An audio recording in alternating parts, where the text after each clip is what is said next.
आला आलाय लाऊड आलाय दिसतोय? क्लाउड आला. हा, हो आला आला. दिसतोय ना. हो, ठीक आहे. चला, थँक्यू श्रद्धा मॅडम. तर चला, धन्यवाद. श्रीमत दासबोध बद्दल आपण वाचूयात. श्री समर्थांच्या वाङ्मयापैकी काही पदे, काही आरत्या, करुणाष्टके, मनाचे श्लोक आणि दासबोध हे वाङ्मय महाराष्ट्रामध्ये अतिशय लोकप्रिय आहे. मराठी माणसाच्या मनावर त्याची पकड अजून कायम आहे. श्रीमद दासबोध हा श्री समर्थांचा प्रधान ग्रंथ होय. जगाला त्यांना जे सांगायचे होते ते त्यांनी दासबोध मध्ये स्वच्छपणे सांगून ठेवले आहे. त्या काळच्या रीतीप्रमाणे त्यांनी दासबोध ओवी मध्ये रचला. दासबोधाची ओवी अगदी साधी, सरळ, सोपी व छोटी आहे. ती अधिक गद्यानुकूलच आहे. समर्थांना दासबोध गद्यामध्ये सांगणेच अधिक पसंत पडले असते असे वाटते. दासबोधाचे एकंदर 20 दशक आणि 200 समास आहेत. हे बघा, आता दशक आहे त्याच्यात. आपण प्रकरण म्हणतो ना नेहमी, पुस्तकाची प्रकरण, चॅप्टर. तर दासबोधाला दशक म्हटले आणि असे 20 दशक आहेत. आपण काही सगळे दशक घेणार नाहीये. मी काढून टाकले त्यातले काही काही दशक जे वाचण्यासारखे आहेत, ज्यात थोडं तरी आपल्याला घेण्यासारखं आहे. ते दशक फक्त मार्क केले आणि ते त्यांनी कोण कोण वाचणार ते घेतलेले. आता प्रत्येक दशकामध्ये समास 200 म्हणजे 20 दशक आणि 200 समास आहेत. मग एक जर प्रकरण उघडलं, एक दशक उघडलं, तर आपण सगळे पॅराग्राफ वाचणारच नाहीयेत. सगळे समास वाचणारच नाहीये आपण. प्रत्येक समासातलं सुद्धा सगळं वाचणार नाहीये.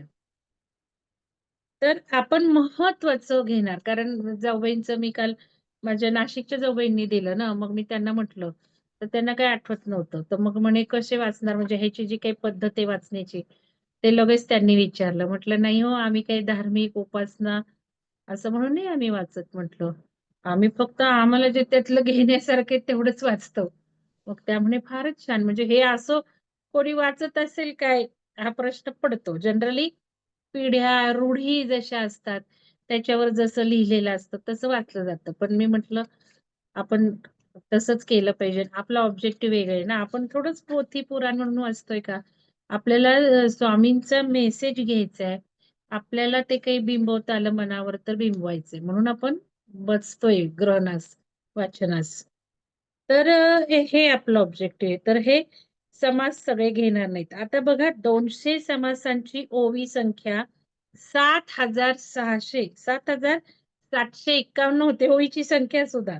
आत्मसाक्षात्कार झाल्यानंतर थोडेच दिवसांनी श्री समर्थांनी जुना दासबोध रचला. म्हणजे आत्मसाक्षात्कारानंतर हा ग्रंथ झालेला आहे. स्वस्वरूपानुभूतीचा नवीनपणा व आवेश, आत्मज्ञानाचा निर्भयपणा, उपासनेचा निधडेपणा, साधनेचा स्पष्टपणा आणि जगाबद्दलचा बेपर्वाईपणा यामध्ये विशेष रीतीने आढळतात. नंतर शके 1851 मध्ये नवा दासबोध रचनेचे काम 6व्या दशकाच्या 4थ्या समासापर्यंत आले होते. नव्या दासबोधाचा विस्तार 7 दशकापर्यंत होता. पुढे पूर्वीच लिहून ठेवलेला ज्ञान दशक जोडून 8 दशकांचा दासबोध तयार झाला. त्यानंतर निरनिराळ्या वेळी निरनिराळ्या प्रसंगाच्या निमित्ताने लिहिलेले सर्व समास श्री समर्थांनी एकत्र केले. त्याचे वर्गीकरण करून त्यांनी 10-10 समासांचे नवीन 12 दशक तयार केले. ते त्यांनी पहिल्या 8 दशकात जोडले आणि शके 1603च्या मार्गशीर्ष महिन्यामध्ये, म्हणजे आपल्या निर्वणीचा केवळ 2 महिने अगोदर, आपल्या हाती आज असलेला दासबोध तयार झाला.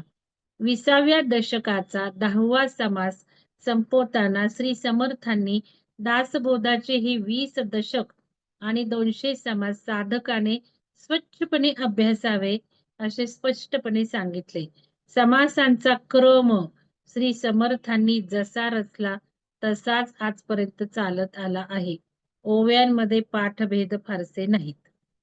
तर हे थोडीशी माहिती म्हटलं दिली पाहिजे ना, आपण दासबोध वाचतोय म्हणजे. आता हे काय लिहिणं काही असेल तर योग लागतात प्रत्येक लिखाणाला. नाहीतर सांगते, लिखाणाच्या लिखाणं, ग्रंथच्या ग्रंथ रेडी होतात पण पब्लिश होऊ शकत नाहीत. हे सगळं ईश्वरीय ऊर्जा करून घेते. तर श्री समर्थांचे जीवन दर्शन. आता मी सुदर्शन पिरॅमिडची यशोगाथा लिहायचं ठरवलं होतं. कारण पहिल्या वर्षी जेव्हा कार्यक्रम आपले सुरू झाले, त्यावेळेला खूप खूप लोकांना अनुभव यायला लागले. पिरॅमिडचे आले, आपल्या कोर्सेसचे आले. मग मी ठरवलं, की मला हे लिहायचंय, इनॉग्रेशन करेल, पिरॅमिड होईपर्यंत. पिरॅमिड बांधतानाच जीवनात बदल व्हायला लागला अनेकांच्या, माझ्या. आणि मला पिरॅमिड मास्टरकडनं कळलं होतं, की पिरॅमिड बांधता-बांधताच बदल बरेच होतात. आयुष्यच बदलत-बदलत जातं. ते अनुभव येत होते. ते पण मी टिपत होते. साधकांचेही आयुष्य कसे बदलत चालले, आपलं अत्याधुनिक शास्त्र, हे मी टिपत होते, लिहीत होते. आणि एक माझा संकल्प होता, की मी हे पुस्तक पब्लिश करेल पिरॅमिडच्या इनॉग्रेशनला. आणि शैलजा मॅडमनी अनाउन्स पण केलंत, मी सगळ्यांना जेवण देणार त्यावेळेला. आणि जंगी कार्यक्रम ठरवला होता. पुस्तक पण निम्म म्हणजे बऱ्यापैकी होत आलं होतं. पण मी गेले बघा हैदराबादला 27 जुलैला अॅनिव्हर्सरीला पिरॅमिडला आणि तिथे मला कळलं हे युग परिवर्तनाचं. मग मी म्हटलं, "छे! ह्याच्यात काय वेळ घालवायचा आपला? हे काय करायचंय आपल्याला?" म्हणून बंदच केलं. मग ते बंद झालं. आता ते नुसतं लिखाण करायचं नव्हतं, तर त्याच्यावर रिसर्च करायचा होता. आणि मला इंडिकेट झालं होतं, की पिरॅमिडमध्ये आपला रिसर्च चांगला होता. कुठं बसायचं, काय करायचं? मग मी म्हटलं हे रिसर्च म्हणा किंवा पुस्तक ह्याच्यापेक्षाही आपली पण साधना महत्वाची आणि त्याऐवजी 4 कार्यक्रम जास्त लिहिलेले महत्वाचे. पुस्तक लिहिलं तर कोण वाचत बसणार? असं करून ते बंद झालं. तर पुस्तकाचे सुद्धा योग लागतात. माझ्या वडिलांचे सुद्धा 2 पुस्तकं 80-90% रेडी आहेत. कारण माझी एक इच्छा होती, की त्यांनी आत्मचरित्र लिहावं त्यांचं. असं होती माझी इच्छा, की त्यांच्या जीवनात त्यांनी अक्षरशः शिक्षणाला परमिशन नव्हती, आई-वडिलांना महत्त्व नव्हतं. 6वीत किती छोटे असताना ते घरातनं पळून गेले. आई-वडिलांना शिक्षणाचं महत्त्व नाही म्हणून. आणि मामांकडे राहिले कर्मवीरांच्या कमवा आणि शिका साताऱ्याच्या, तिथे राहिले. कर्मवीरांचे मानसपुत्र होते माझे वडील. कमवा आणि शिका म्हणजे हे सगळ्या ह्याच्यातनं आज ते एवढे मोठे झाले. मोठ्या-मोठ्या संस्थांना देणग्या पण त्यांनी मोठ्या-मोठ्या दिल्या. काबाड कष्ट करून, पैसा साठवून. तर त्यांना म्हटलं, "लिहा तुमचं काही पुस्तक आम्हाला उपयोगी होईल ना, काय कळलं नाही तुमच्या लहानपणीचं किंवा काय." मग ते लिहायला लागले आणि मग म्हणजे हे उदाहरणं थोडी सांगितलेली बरे असतात ना, ह्यांनी आता एवढं योग कसा आला, कसं झालं. आपण क्षुल्लक आहे ह्याच्यापुढे पण आपल्यालाही पूर्ण काहीच करता येत नाही. क्षुल्लक असलं तरी ते एवढं मोठं पार झालंय. तर तिथे मग त्यांनी मागितलं आमच्या सगळ्यांना, की "द्या तुमचं पण एक-एक पान घालतो. तुम्ही पण कर्तबगार झालेला आहात." मग सगळ्यांनी लिहून दिलं. शैलजा मॅडमनी, माझ्या अमेरिकेच्या बहिणीनी, भावाने दिलं की नाही मला नाही आठवत. पण मी नाही दिलं. मला कुठेतरी इन्स्टिंक्ट होतं. मी म्हटलं बघू शेवटच्या ह्याला. मला काही माझ्याबद्दल लिहावसंच वाटलं नाही त्यावेळेला आणि मी नाही दिलं. तर नाही झालं ते पुस्तक पूर्ण. एवढं 80% काम होऊन सुद्धा. मग आता शैलजा मॅडमनी नेलं होतं मागच्या ह्याला, की चला हे कंप्लीट करू. मग आल्या-आल्या मी त्यांना विचारलं, "काय झालं याचं?" तर ते म्हणे, "म्हणजे जसं आपण आयुष्यातल्या घटना लिहायला लागतो ना, तशी एक-एक खपल्या निघतात आपल्या बघा." मग त्यांना तो त्रास झाला की नाही, त्या ह्याच्यातनं गेल्यावर कसं काढलं, काय केलं. पण आपण हे ध्यानातनं करतोय. पण आपल्याला माहिती आहे, की तो प्रसंग आठवायचा आहे दुःखोत का असेना. लेट इट गो करायचंय, लेट इट गो. कोणी छळलं, थँक यू, हे attachment in detachment and detachment in attachment. काल पूर्ण झालं नव्हतं म्हणून परत आत्ता सांगते, की एखाद्या गोष्टीत खूप अटॅचमेंट आहे.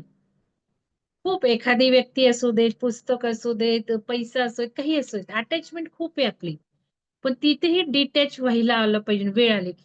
वेळ आला की खडसावून सांगता आलं पाहिजे. म्हणजे डिटॅच राहिलं पाहिजे. तिथे नाही विचार करायचा, की हे काय म्हणतील आणि मी काय आणि मग असं. डिटॅच होता आलं पाहिजे ना. आता बघा माझा निकाल लागलाय तुम्हाला माहिती आहे. आता म्हणजे बँकेत जमा होऊ देत. मग मी हे एक वाक्य जरूर जगाला सांगणार आहे. स्वाभिमानाने सांगणार आहे. ते आत्ताच मला सांगायची बुद्धी झाली. मी सांगणार आहे अन्याय सहन करणे हे अन्याय करण्यापेक्षा जास्त पाप आहे. अन्याय सहन करायचं नाही. सहन करणे अन्याय करण्यापेक्षा जास्त पाप आहे. या ह्याची आहे मी. अन्यायाला वाचा फोडलीच पाहिजे आणि ज्याचं नाणं खणखणीत असतं ना, तोच अन्यायाला वाचा फोडू शकतो. तर ह्या गोष्टी खूप महत्वाच्या आहेत. गीता ही आपल्याला आयुष्यात अवलंबता आली पाहिजे. बघा महायुद्ध अर्जुनाला कृष्णाने तेच सांगितले. आपण काय धडे घेतो मग? कृष्णाने लढायला लावलं ना.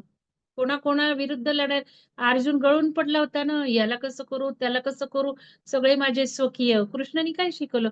आणि आपण कधी घेणार या गोष्टी?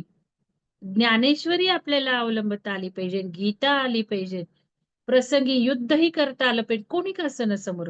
सत्य सत्य सत्य. तर या गोष्टी आहेत. मग ते पुस्तक राहिलं का, तर त्यांना मानसिक खपल्या किंवा दुःख, मग ते त्यांना ते त्रास व्हायला लागला. दुसरंही पुस्तक रेडी आहे, पण तेही पूर्ण होऊ शकत, म्हणजे हे योग असतात किंवा त्यावेळेलाच ते पब्लिश होणार. काहीतरी ज्या काही योजना असतात की नाही, आता हे पण बघा, जुना अंक होता दासबोधचा, परत नवीन का करत बसले ते? कारण काळानुसारही आलं पाहिजे ना. आज आपण हा जो वाचतो तो नवीन आहे दासबोध, आपल्याला एकदम समजतो तो. तर आता 9वं श्री समर्थांचे जीवन दर्शन. आता जीवन दर्शन हे थोडंसं सांगितलं पाहिजे ना. दासबोधामध्ये श्री समर्थांनी जे जीवन दर्शन घडविले आहे, त्यास 2 प्रधान अंगे आहेत. एक अंग अद्वैत सिद्धांताचे व दुसरे अंग द्वैत व्यवहाराचे. अद्वैत सिद्धांत परमार्थ स्वरूप असून तो शाश्वत व कालातीत आहे. तो सर्व युगात व सर्व देशात सारखाच सत्य राहतो. द्वैत व्यवहार प्रपंच रूप असून तो तात्पुरता व कालाधीन आहे. तो देश, काल व परिस्थिती यांच्या चौकटीत उदय पावतो आणि तात्कालीन समजुती, कल्पना, भाषा यांच्याद्वारे साकार होतो. दासबोधाचा प्रधान आशय इतका शाश्वत, सर्वव्यापी, सत्य, कालातीत, सूक्ष्म, अनुभवगम्य आणि जीवनाला सार्थ करणारा आहे, की तो कोणत्याही काली, सनातन म्हणजे काय? कुठलंही काल येऊ देत, कुठलंही युग येऊ देत, हजारो वर्ष होऊ देत, त्या हजारो वर्षापूर्वी, हजारो वर्षानंतर येणाऱ्या गोष्टीचं ते महत्व कमी होणार नाही, अशा सनातन गोष्टी. आणि असं हे ध्यान आहे. बुद्धाचा काळ किती होता, आज किती हजारो वर्ष गेली, तरी ध्यान हे सुप्रीम मोस्ट टेक्निक झालंय. सनातन आहे ना ते. दासबोधाचा प्रधान आशय इतका हे झालं. मग श्री समर्थांचा अद्वैत सिद्धांत एकीकडे सगुण भक्तीच्या प्रेमरंगाने भरलेला आहे, पण दुसरीकडे तो नीती व व्यवहार यांचा सुरेख साच्यात बसवलेला आहे. म्हणूनच मी म्हटलं ज्ञानेश्वरी आणि गीता दोन्ही अवलंबता आलं पाहिजे आयुष्यात आपल्याला. कोण्या एकाच्याच ह्यानी राहणं म्हणजे मग आपण तटस्थता दाखवत नाही, मध्यवर्ती नाही. म्हणजे आपण म्हणतो ना, नो एक्सेप्टन्स, नो रिजेक्शन, असं आपल्याला जमलं पाहिजे ना. आपल्याला बऱ्याच वेळेला जमत नाहीये. पण इथे नो एक्सेप्टन्स, नो रिजेक्शन म्हणजे हे ह्याच्यातलं काही चांगलं घ्या, त्याच्यातलं काही चांगलं घ्या, असंही वागा, म्हणजे डिटॅचही व्हा. अटॅचमेंट मध्ये सुद्धा डिटॅच व्हा. जिथे डिटॅचमेंट आहे तिथे अटॅचमेंट हवी. अटॅचमेंट इन डिटॅचमेंट म्हणजे काय? आता नातेसंबंध दुरावलेत, भांडणं झाली आहेत. कितीतरी आज इस्टेटीवरनं, पैशावरनं वाटेल तसे लोक एकमेकांमध्ये केस करस्तवर. आता बघा ना, केस करूनच पैसा पैसा पैसा करावा लागतो. पण तिथे उलटे सुद्धा केस करणारे असतात. की काहीही हक्क नाहीये, काहीही प्रूफ नाहीये, तरी उगाचच भांडत बसायचं. मग अशा वेळेला संबंध दुरावले जातात. मग तिथे डिटॅचमेंट आलेली आहे. मग आता डिटॅचमेंटमध्ये सुद्धा अटॅचमेंट पाहिजे. ते मी आयुष्यभर अवलंबलं. कॉलेजला मी केस केली. पण माझ्या कर्तव्याला 101% रक्ताचं पाणी होईस्तोवर झिजले मी, काम केलं. डिटॅच कशापासून होते? कर्तव्य केलं, हक्क बजावला. पण ते जिथे डिटॅचमेंट, तुमच्या जवळ मी येणार नाही, तुम्ही म्हणेल ते करणार नाही, काही नाही, माझं मी करत राहणार. म्हणजे अटॅचमेंट पण होती. अरे, माझ्या अटॅचमेंटमुळेच मी काही करू शकत नव्हते.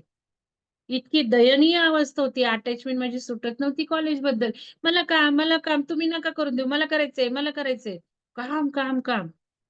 पण कामातून डिटॅचमेंट मला फार उशिरा समजली. ज्या दिवशी समजले ना, त्या दिवशी सुख निर्माण झालं. डिटॅच झाले मी कॉलेजपासून, कामापासून. येस. आता माझी हद्द संपली. आता माझी लिमिट संपली. आता मी डिटॅच तुमच्या कामापासून, म्हणजे माझ्या कामापासून. त्यावेळेला रिझाइन केलं. मी फुकटचा पगार खाणार नाही. असं. तर इथे या नातेवाईकांना आपण काय म्हणतो, लव द्या, प्रेम द्या, प्रकाश द्या, धन्यवाद द्या. तुमच्यामुळे आमचं आज आयुष्य बदललं. तुमच्यामुळे आम्ही या मार्गाला लागलो. आणि आपण बघितलं ना परिणाम किती छान, छान, छान झाले. सगळे धन्यवाद द्यायला लागले. तसे कसं काय-काय मनासारख्या गोष्टी घडल्या. आपल्या पण आत्म्याला जरा समाधान वाटतं ना, आपण ते बनलेल्या व्यक्तीला प्रेम पाठवतोय, प्रकाश पाठवतोय आणि रिझल्ट लगेच दणदण, दणदण येतात. मग याच्यामध्ये हे काय आहे, की अटॅचमेंट इन डिटॅचमेंट. डिटॅच आहोत आपण त्या लोकांपासून. भले संबंध नाही, भले बोलवत नाही, भले त्यांच्या ऑरामध्ये जायचं नाही, भलं आपण व्हायब्रेशन त्यांचे घ्यायचे नाहीत, पण आपण त्यांना छान व्हायब्रेशन पाठवायचे. हे आपण शिकलो. आपण ह्याचे रिझल्ट्सही बघितले. तर इथे हे समर्थांनी दोन्ही गोष्टीचं केलं. अद्वैत फिलॉसॉफी आपल्याला माहितीये, द्वैत पण फिलॉसॉफी माहितीये. द्वैत म्हणजे भक्ती, ईश्वराला दुसरा मानणे म्हणजे द्वैत. की तो ईश्वर तिथे आहे आणि मी इथे नमस्कार करतेय. मी इथे पूजा करते. हा झाला द्वैत भाव. पण अद्वैत, द्वैतानंतर जसं युग बदलायला लागलं, तसं हे जो काही भक्तीचा काळ होता, तो संपूर्ण अद्वैत फिलॉसॉफीकडे आले, वेदांत आला. मग अद्वैतमध्ये काय आहे? अद्वैतमध्ये 2 नाहीच आहे. ईश्वर आणि मी वेगळा नाहीच आहे. मग समर्थांनी तोही पोसला. म्हणजे ब्लाइंडली भक्ती करायला नाही सांगितलंय समर्थांनी. पण आज आपल्याला जे बघतो लोकं दासबोध वाचतात, समर्थांचे भक्त आहेत, तिथे एकच दिसतं आपल्याला. ते द्वैतामध्येच आहेत.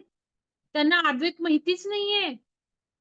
बघा तुम्ही आज ग्रुपवर या प्रश्नाचं उत्तर टाका. समर्थांचे भक्त, दासबोधचे पारायण करणारे, तिथे अद्वैत दिसतं का तुम्हाला? द्वैतच दिसतं. समर्थ, समर्थ, समर्थ, राम, राम, राम, राम. हे फक्त आहे. अद्वैताला कोण म्हणणार? यांनी तर अद्वैताचा सुद्धा किती प्रसार केलाय. सगळ्या शिकवणूकच ते आहेत. मग हे का नाही आपण घेत पारायण करताना? दोन्ही गोष्टीचा मेळ पाहिजे की नाही? कधी हे तर कधी ते. चला देवालाही जाऊ, चला भक्तीही करू, चला द्वैतही पाळू, चला अद्वैतही बघू काय, समजून घेऊ, आचरणात आणण्याचा प्रयत्न करू. स्वामींनी एवढं सांगितलंय, वाचतोय आपण, पारायण करतोय.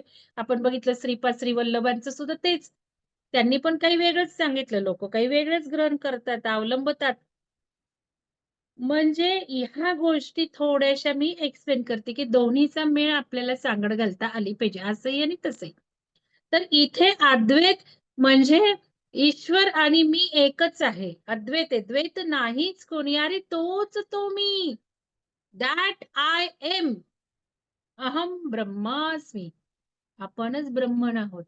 हा अद्वैत. पण आता कुठले युग आलंय हो? सांगेल का मला कोणी चॅट बॉक्समध्ये? झालं हेही युग गेलं निघून अद्वैतचं. तोही मागं पडला. आता काय? चॅट बॉक्समध्ये कोणी सांगेल मला? ठीक आहे, ग्रुपवर टाका. नाहीतर उद्या सकाळचं ध्यानात सांगेलच. तर ठीक आहे. तर इथे ह्या आता अद्वैताच्याही पुढे आपण गेलोय. विहंगमचे रेग्युलर ध्यानी. आपण ती फिलॉसॉफी जपतोय. आपण अद्वैताच्याही पुढे गेलेलो आहे. आता एवढी हिंट देतेय मी तुम्हाला. निदान आचरणातनं प्रकाश हेच सत्य आहे. अद्वैत. म्हणजे आता ईश्वर नाहीच आहे. ईश्वर आणि मी एक आहे असलं पण काही नाहीये. म्हणजे 2 नाही आम्ही एकच आहोत हे नाही. आम्हीच ते आहोत. 2 नाही, काही नाही. वननेस. आपण त्याला वननेस म्हणतो बघा. तो शब्द म्हणतो. मी ईश्वर. Correct. Oneness. We are one. All are one. ही हायेस्ट हे आहे आत्ताच्या युगाची. वननेस. बस. काहीही वेगळं नाही. आणि हे ते मायाजाळ आज जे सकाळी सांगितलं ना, ते एक शब्दप्रयोग चुकीचा झाला सकाळी. ट्रॅप म्हटलं मी. ते ब्रेक म्हणायचं होतं मला. मायाजाळ ब्रेक कसं होणार आहे? हे मायाजाळ ब्रेक होणार आहे सोलर इव्हेंटनी. फ्लॅश होणार आहे. सोलर पॉवर रेज वाढत चालल्यात. आणि आता ती इव्हेंट जवळ आली की फ्लॅश. काय इंटरनेट चालत नाहीये सांगा बरं? इंटरनेट का चालत नाही? डाटा का जातोय? व्हॉट्सअप काय प्रॉब्लेम देतोय? आता हे फ्रिक्वेन्सी नाही. हे सगळं बदललं आता. हे डिव्हाइसेस वापरले जाणार नाहीयेत. लॅपटॉप, मोबाईल काय नाही. सत्ययुग ते वेगळं. सत्ययुगाच्याही पुढची गोष्ट चालली आहे सविता मॅडम. सत्ययुग तर नंतर होणार आहे इव्हेंट नंतर. त्याला स्थापन व्हायला कितीतरी काळ जावा लागणार आहे. त्याच्या आधी इव्हेंट होणार आहे, फ्लॅश होणार आहे, सगळं जाणार आहे आपलं हे. मग पुढे सत्ययुग स्थापन होईल. तर हे जाताना काही काय होणार आहे. मग आता ही फ्रिक्वेन्सी मी तुम्हाला जे काही सांगितलं मायाजाळ वगैरे हे सगळं काही वापर होणार नाही, वर्किंग होणारच नाही. बघा एआय पण मध्येच शिरतो. आज मी काय सुरू केलं लगेच एआय आला. मला नको होतं तरी आला सकाळीच. आपल्या वेबसाईटमध्ये पण घुसलाय तो. काल पण विचारत होता तो. ते विचारू दे, मोबाईल झूमवर जाऊ दे. झूम तर चायनीज आहे ना. पण मग वेबसाईटमध्ये सुद्धा घुसून काही पण विचारायला लागलाय सारखं आता. तर हे घुसणार आहे आणि at the finger tip of AI ट्रिंग सगळा जग बंद पडणार आहे. जसा कोरोना झाला ना, एका क्षणात घरात बसला तसंच होणार आहे. ही इव्हेंट ती सूर्यच फ्लॅश बॉम्ब आहेत. बॉम्ब हे सगळं डिटेल सांगते तुम्हाला. जे सकाळी सांगितलं तिथे सगळे बॉम्ब आहेत. सूर्याचं हे वाढलं तेज त्या याला गेलं, संपलं, ते उडाले. आणि मग हे मायाजाळ चांगलीच आहे इव्हेंट. मायाजाळ सगळं डोळ्यावरचा भुलभुलाय तुटणार आहे. आणि मग मी सांगते ते वननेस दिसणार आहे, आपलं वननेस अस्तित्व. म्हणजे आपण आता अद्वैतच्या पुढे गेलो, तो काळ आलाय, जवळ ठेपलाय. अद्वैत तर मागं पडला, ठीक आहे. तर हे सांगायचं की सगळ्याच चांगलं चांगलं आपल्याला घेता आलं पाहिजे. तर अर्थात विषय प्रतिपादन करताना आत्मप्रचितीला त्यांनी सर्वश्रेष्ठ स्थान दिले. आत्मप्रचिती सर्वश्रेष्ठ स्थान दिलेलं आहे. केवळ तर्कबुद्धीच्या दृष्टीहून श्रेष्ठ अशा दृष्टीने त्यांच्या शब्दांचा आशय लक्षात येतो. आता यात दासबोधात काय महत्वाचे दिले ते आकडे घालून दिलेले. हे महत्वाचं वाचते म्हणजे सगळ्या दासबोधाचा सारांश प्रस्तावनेतूनच कळेल. ठीक आहे. इथे त्यांनी म्हटलंय श्री समर्थांचा अद्वैत सिद्धांत एकीकडे सगुण भक्तीच्या प्रेमरंगाने रंगलेला आहे, पण दुसरीकडे तो नीती व्यवहार यांच्या सुरेख साच्यात बसलेला आहे. म्हणून दासबोधातील तत्वचिंतन समजून घेण्याआधी तत्वचिंतन समजून घेण्याआधी पुढील गोष्टी ध्यानात ठेवाव्यात. 1. श्री समर्थ पंडित वर्गापैकी विद्वान व पढी ग्रंथकार नाहीत. ते आत्मसाक्षात्कारी संत म्हणजे स्वानुभव संपन्न ब्रह्मज्ञानी पुरुष होते. अर्थात विषय प्रतिपादन करताना आत्मप्रचितीला त्यांनी सर्वश्रेष्ठ स्थान दिले आहे. केवळ तर्कबुद्धीच्या दृष्टीहून श्रेष्ठ अशा दृष्टीने त्यांच्या शब्दाचा आशय लक्षात येतो. 2. दासबोध रचनेच्या आधी त्यांचे जीवन संबंधी तत्वदर्शन अगदी निश्चित झाले होते. तरी पूर्वी होऊन गेलेल्या तत्वचिंतकांचे तत्वज्ञानावरील ग्रंथ त्यांनी सूक्ष्मपणे अभ्यासले होते. दासबोधाच्या आरंभीच ही गोष्ट त्यांनी स्पष्ट केली आहे. 3. महत्वाचे पॉइंट 3. श्री समर्थ पूर्ण अद्वैती आहेत, पण याचा अर्थ इतकाच की त्यांच्या मतांशी अद्वैतवाद्यांची मते बहुतांशी जुळतात. अद्वैत तत्वज्ञानाचा अभ्यास करून मग त्यांनी आपली मते बनवली असा त्यांचा अर्थ नाही. म्हणजे अद्वैत वाचलं मग आपल्या स्वामींनी रामदास स्वामींनी मत बनवली असं नाहीये. ते ओरिजिनलच अद्वैताचे होते. ओरिजिनलच बघून झाले नाही, वाचून झाले नाही. आणि पूर्ण अद्वैत होते रामदास. हा हादरा आहे. जे पारायण करतात त्यांना हादरा आहे हा. आपला दोन्हीचा संगम सगळ्यांनी ठेवा. पुन्हा पुन्हा सांगते, दोन्हीचा संगम आपल्यात आणा. तर पण याचा अर्थ इतकाच की त्यांच्या मताशी अद्वैतवाद हे झालं. अद्वैत तत्वज्ञानाचा अभ्यास करून मग त्यांनी आपली मते बनवली असा अर्थ नव्हे. स्वरूपानुभावावर आरूढ झालेल्या श्री समर्थांची प्रतिमा अगदी स्वतंत्र आहे. 4. दासबोध म्हणजे गुरु शिष्यांचा संवाद असून प्रत्येक समासामध्ये एका वा अनेक प्रश्नांना श्री समर्थांनी दिलेली उत्तर आहे. एखाद्या विषयावर सामान्यपणे ज्या शंका आधी किंवा तर्कवितर्क निघणे शक्य आहेत त्या स्वतःच उपस्थित करून श्री समर्थांनी त्यांचे निरसन केले आहे. काही ठिकाणी पुनरुक्ती आढळली तरी त्याची जाणीव ग्रंथकाराला नाही. पुनरुक्ती आहे पण ग्रंथकाराला जाणीव नाही. 5. सद्वत रूप परमात्मा, अंतरात्मा, ईश्वर, मूळ माया. बघा हा, मूळ माया हे सगळं आपल्याला कळणार आहे बरं का. मूळ माया, गुणमाया, दृश्य विश्व, कालचक्र. आपण जे बडबडतो ना, खूप सगळं डिटेल आहे याच्यात. कालचक्र, जीव, जीवन मुक्ती, ज्ञान, भक्ती व एकंदर मानवी जीवन यांचे मूळ स्वरूप आणि परस्पर संबंध समजून सांगणे व जीवनातील सर्वोत्तम मूल्य कोणते ते निश्चित करून त्याचा अनुभव घेण्याचा निश्चित मार्ग सांगणे. यासाठी श्री समर्थांनी दासबोध रचला. बघा, जीवनातील सगळ्यात जास्त मूल्य कोणती, मग ती मूल्य जोपासण्याचा मार्ग कोणता हे सुद्धा त्यांनी सांगितलं आहे. 6. दासबोधामध्ये ईश्वर प्राप्तीचे निश्चयात्मक साधन म्हणून भक्ती मार्गाचे प्रतिपादन आढळते. परत वाचते. दासबोधामध्ये ईश्वर प्राप्तीचे निश्चयात्मक साधन म्हणून भक्ती मार्गाचे प्रतिपादन आढळते. पण श्री समर्थांचा भक्ती मार्ग विलक्षण बुद्धिप्रधान असून त्यामध्ये व्यवहार व परमार्थ यांची सांगड घातली आहे. 7. श्री समर्थान इतका विवेकाचा पुरस्कार भारतातील काय पण भारताबाहेरील थोर तत्वचिंतकात क्वचितच दृष्टीस पडतो. युरोपमधील महान तत्वचिंतक स्पिनोझा त्यांच्या समकालीन होता. त्याने मात्र आपल्या तत्वचिंतनात विवेकाला अतिशय प्राधान्य दिले, हा मोठा योगायोग वाटतो.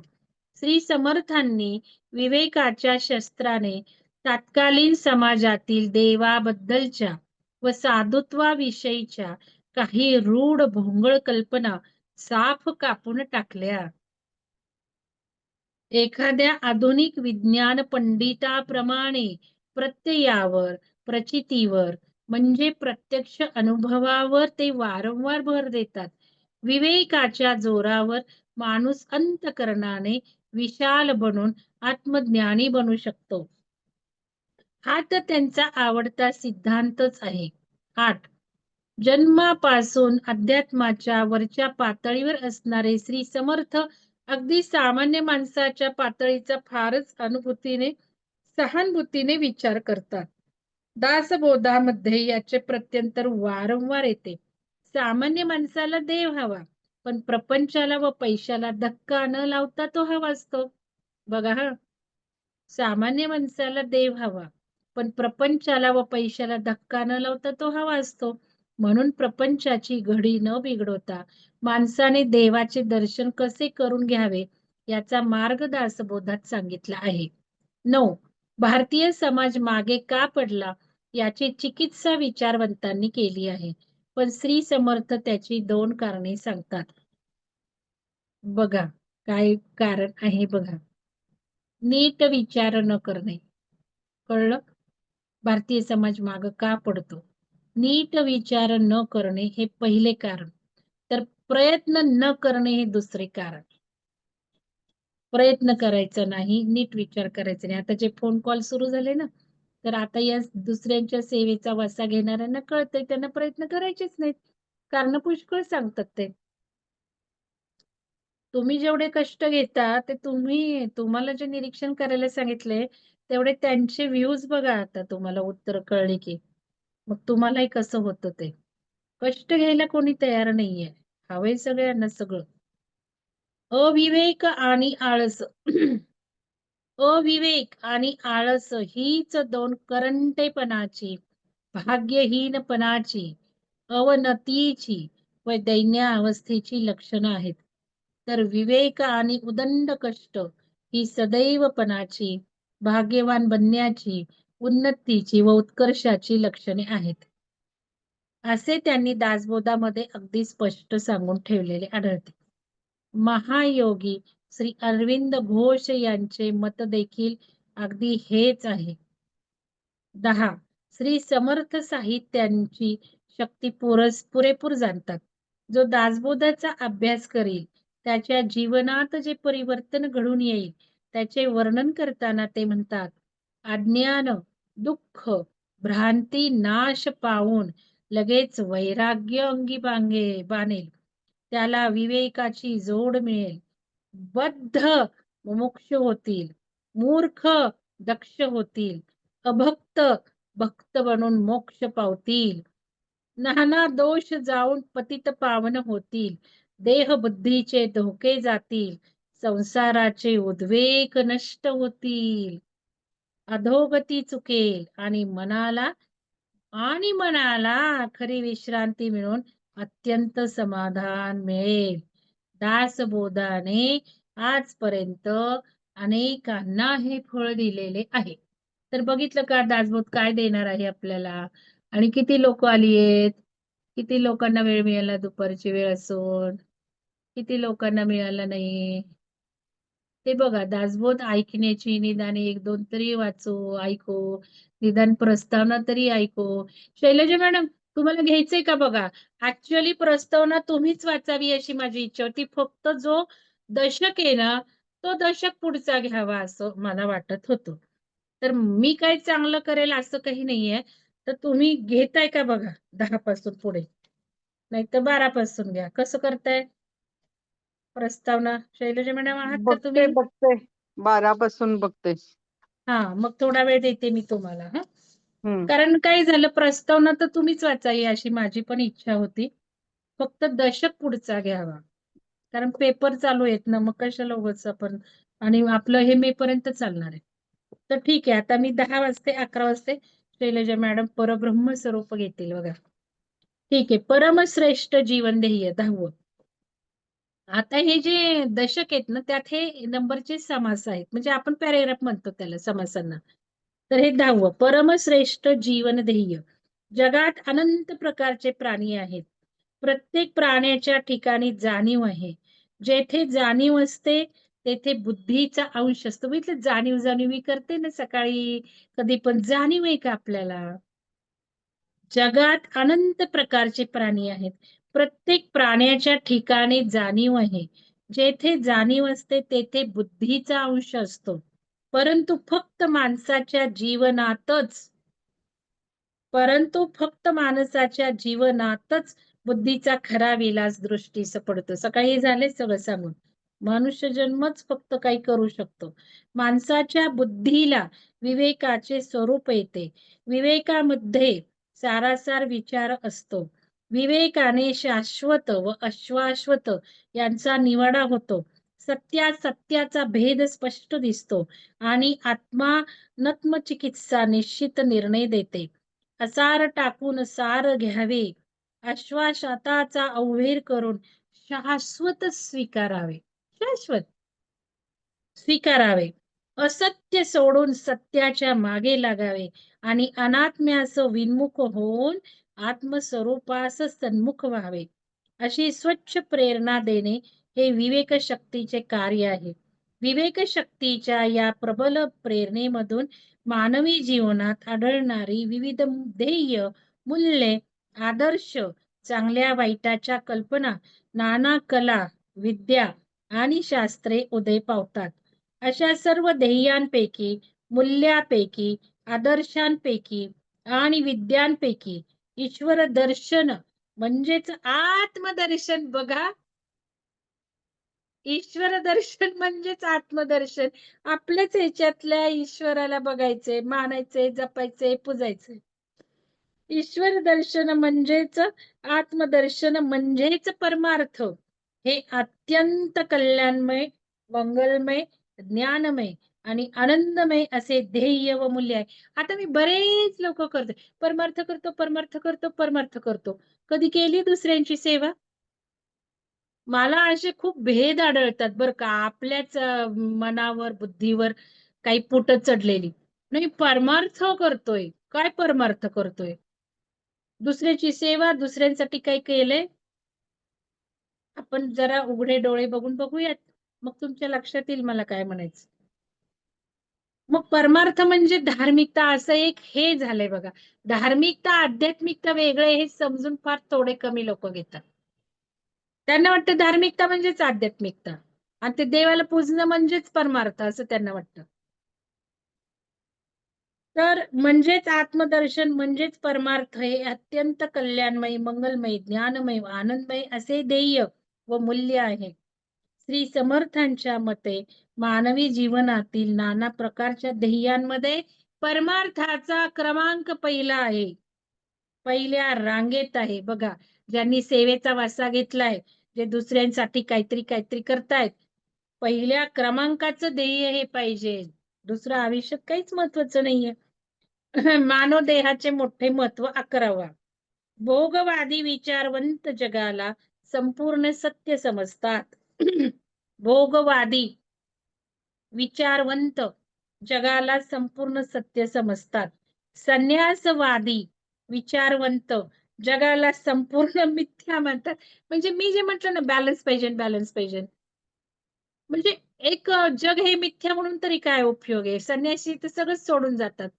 ते तरी काय आहे? काय आहे माहिती नाही. भोगवादी विचारवंत जगाला संपूर्ण जगच सत्य, जगच सत्य. ते काय परमार्थ, ते काय आम्हाला देवही नको, आम्हाला आमचं उपासनाही नको. ध्यानधारणा घरातल्याने बंद पाडली कित्येक लोकांची. आपल्या हे ते तू काय करत बसली ग ध्यानचे? मग काय ध्यानही नाही, मग पूजा अर्चा केलेली कोणी म्हणतं का घरातलं? काय ग तू ही पूजा अर्चा करत बसली म्हणतात, म्हणणारे म्हणतात. म्हणजे हे लक्षात घ्या, भोगवादामध्ये माणसाच्या देहाला अतिमहत्व असते. कारण देहाच्या द्वाराच जगामधील सारे भोग भोगणे शक्य होते. हे द्वार आहे बघा जगाचं. भोग, खा खा खा, डोळे बघ बघ बघ. आता बघ आपण मुलं काढतात का मोबाईल तोंडापुढनं डोळ्यापुढनं मोबाईल, कसं भोग घेतात डोळ्यांनी, बघितलं ना? गेमचा काय कशाचा काय.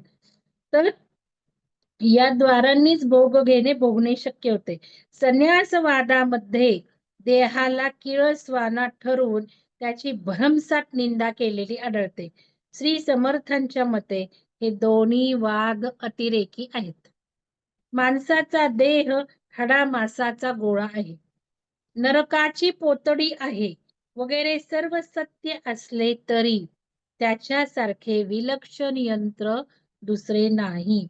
आपल्या देहाचा व त्यामधील शक्तींचा नीट उपयोग करून माणसाने जगामध्ये नाना प्रकारच्या विद्या, कला, योग आणि भोग संपादन केलेले आहेत.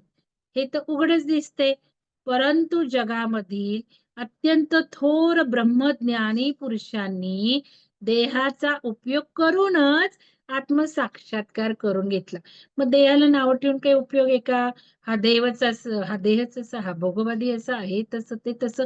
त्या देहाचा उपयोग करूनच त्यांनी आत्मसाक्षात्कार करून घेतला. कारण देहच धारणेला बसू शकतो, देहच ध्यान करू शकतो ना. ध्यान कोण करणार आहे? ध्यानासाठी शरीर लागतं ना. व्हिज्युअलायझेशन करायला आपल्याला डोळे, सेन्स ऑर्गन्स लागतात ना. व्हिज्युअलायझेशन, मॅनिफेस्टेशन हेच ते मायाजाळ लवकर ब्रेक होणार आहे. मी ते घेणार आहे बरं का टेक्निक सगळं. मी तुम्हाला सकाळी जे सांगितलं ना ते वरचं, ते सगळं तिथे पण मॅनिफेस्टेशनच आहे, लक्षात घ्या. तर हे देहच करू शकतो आपला चेतनेचा प्रवास. परंतु जगामधील अत्यंत थोर ब्रह्मज्ञानी पुरुषांनी देहाचा उपयोग करूनच आत्मसाक्षात्कार करून घेतला. आत्मा सर्वात श्रेष्ठ खरा, पण देह नसेल तर त्याला जगात स्वतःचे अस्तित्व व सामर्थ्य प्रकट करता येत नाही. म्हणून साधनी माणसाने देहाची किंमत बरोबर ओळखावी, देहाला भोगी बनवू नये. आता आपण बघतो ना, जसं आपण साधना करायला लागतो तस तसं आपला भोग, आपल्या डिझायर कमी होतात ना. बऱ्याच डिझायर कमी होतात, खाण्याच्या डिझायर कमी होतात, बाकी सांसारिक गोष्टींमध्ये कमी मन लागतं. आपोआपच आपण ध्यानधारणा करून हे पार करतो. म्हणून साधनी माणसाने देहाची किंमत बरोबर ओळखावी, देहाला भोगी बनवू नये, तसेच त्यास संन्यासी पण बनवू नये. चक्क समर्थांनी लिहिलेलं आहे. बघा, आपण म्हणतो लग्न मंडपातून पळून गेले म्हणजे आदर्श आहे काय तो? नाही, त्यांच्या हातून एवढं मोठं कार्य घडणार होतं ना. याचा अर्थ सगळ्यांनी लग्न मंडपातून पळून जाऊन किंवा लग्नातनं संसार सोडून संन्याशी बनून करावं नाही म्हणून लिहिलेलं आहे समर्थांनी. तर हे मी मुद्दाम प्रखरतेने मांडत आहे. कारण माझ्या डोळ्यांवर, माझ्या मनावर लहानपणापासून समर्थ रामदास स्वामी त्यांचे ते भक्त एक वेगळ्या प्रतिमा मी बघत होते. वेगळं त्यांचं म्हणजे एक वेगळा हे झालाय. तसं नाहीये. माझे डोळे उघडले ज्यावेळेला मी दासबोध हातात घेतला तेव्हा. श्री वल्लभ चरित्राचे माझे डोळे उघडले. मला तुम्ही सांगत होता, अहो मॅडम हे याच्यात आहे, अहो मॅडम त्याच्यात. मी नाही कधी वाचलेलं. पण मी म्हणजे माझी एक मतं तयार झाली. छे, हे म्हणजे काय? हे घेऊन बसतात आणि काय ओळ्याच्या ओळ्या लिहितात. हे काय वह्याच्या वह्या लिहितात. हे काय परीक्षेच्या परीक्षा देतात.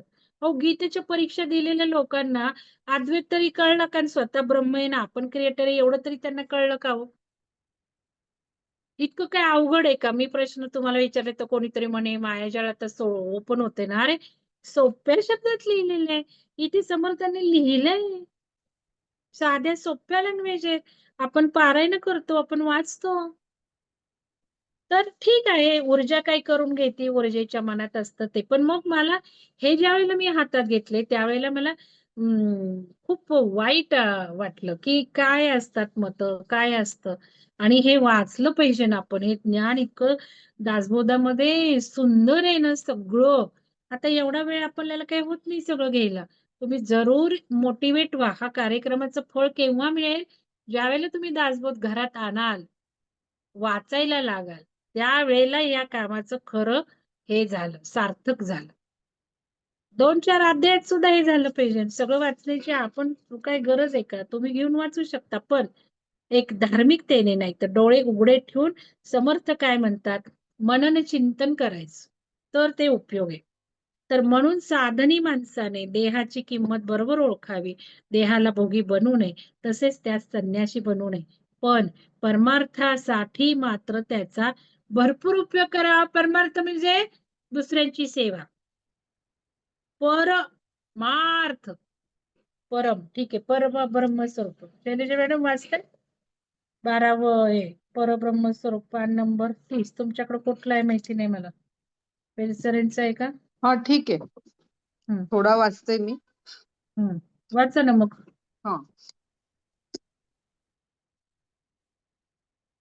व्हिडिओ सुरू करा. मी स्पॉटलाइट देते. केला एक दिसत. मिनिट एक मिनिट स्पॉटलाइट. जय जय श्री समर्थ ब्रह्मांडीय ऊर्जेला नमन. तसंच आपलं सुदर्शन पिरॅमिड आणि विहंगम त्यांनाही नमन. मंगल मॅडमना नमन की आज ज्यांच्यामुळे मला ही वाचनाची संधी मिळतीये. माझी तयारी नव्हती केलेली मी, मॅडम वाचतायत म्हणून. पण ठीक आहे, थोडासा माझा इतकाही हातभार, एक संधी चालून आली आहे. तर परब्रह्म स्वरूप याविषयी आपण पाहणार आहोत. तर कठोपनिषद भाष्यामध्ये श्री शंकराचार्य सांगतात, बुद्धिही हिन प्रमाणम सत्सतो याथात्मा वगमे. त्याचा अर्थ असा आहे की सत आणि असत, आत्मा आणि अनात्मा यांचे यथार्थ स्वरूप समजण्यासाठी बुद्धी हीच आपले प्रमाण आहे. म्हणजे बुद्धीच्या साहाय्यानेच आपण हे सर्व समजू शकतो. तर या विश्वाच्या रचनेमध्ये आत्मवस्तू आणि अनात्मवस्तू असे 2 पदार्थ आहेत. वस्तू जरी कोणतीही असली तरी तिचा अनुभव आल्यावाचून तिचं आपल्याला स्वरूप कळत नसतं की कोणती वस्तू आहे ती. पण अनुभवाच्या ज्या मर्यादा असतात त्या वस्तूचे ज्ञान होण्याला मर्यादा घालतात. सामान्यपणे आपली बुद्धी अनात्म वस्तूंना सन्मुख असते. अर्थात अनात्म वस्तू ज्या स्थलकाल निमित्ताच्या मर्यादांमध्ये वावरतात त्या मर्यादा बुद्धीला बंधन घालतात.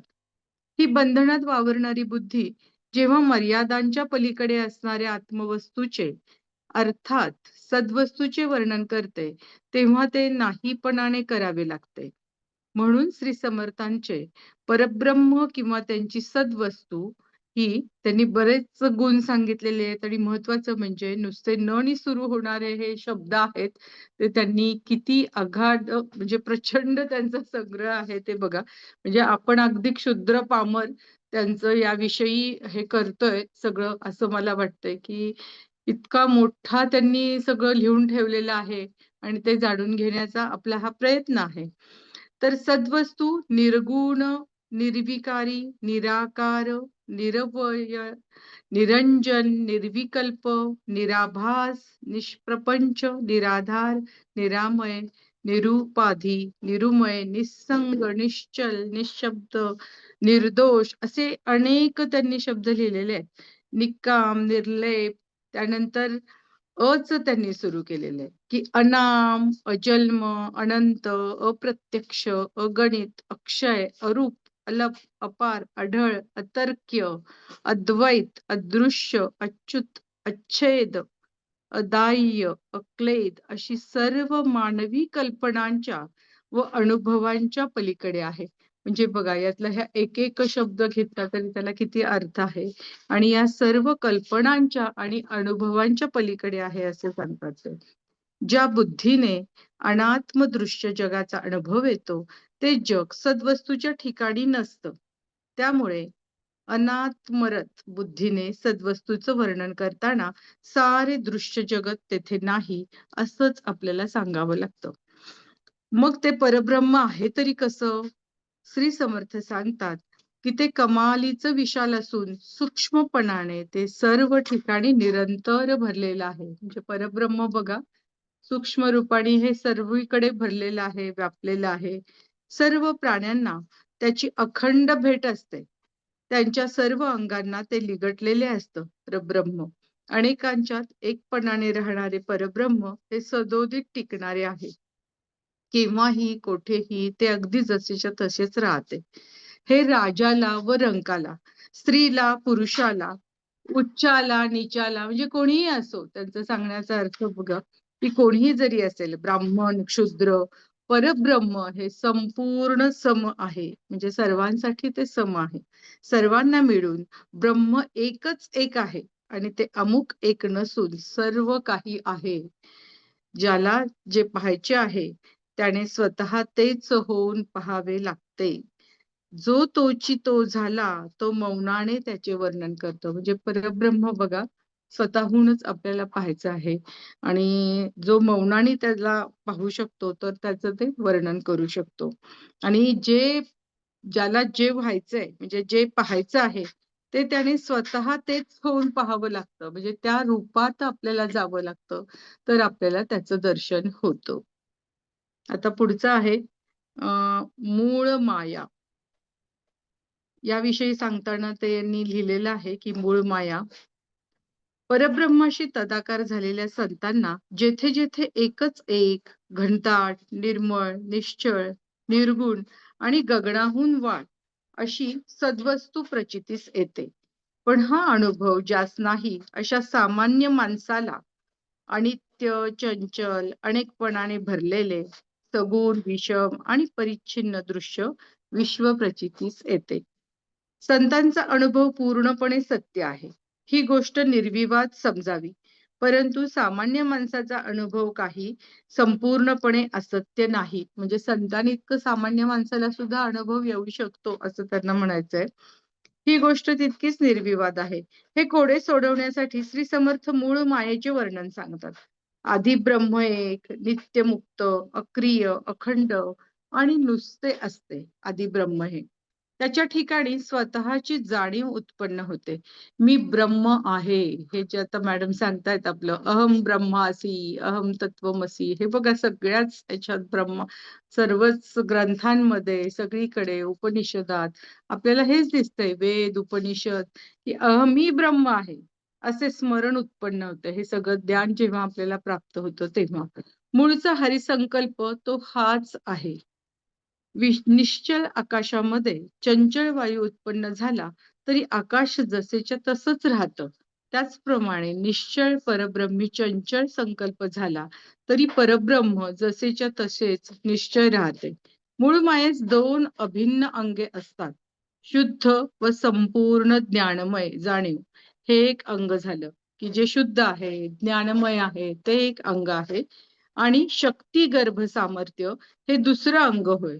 पहिल्या अंगाला मूळ पुरुष, ईश्वर, जगदीश्वर, अंतरात्मा, शिव असं म्हणतात. त्याच्यापासून सर्व कर्तेपण उदय पावते. तोच खरा देव होय. म्हणजे हे जे आपण म्हणतो ईश्वर आहे, जगदीश्वर म्हणजे जी नावं ठेवलेली आहे आणि त्याला आपण देव म्हणतो. मॅडम सांगायचंय का याविषयी आणि काही विस्तृत?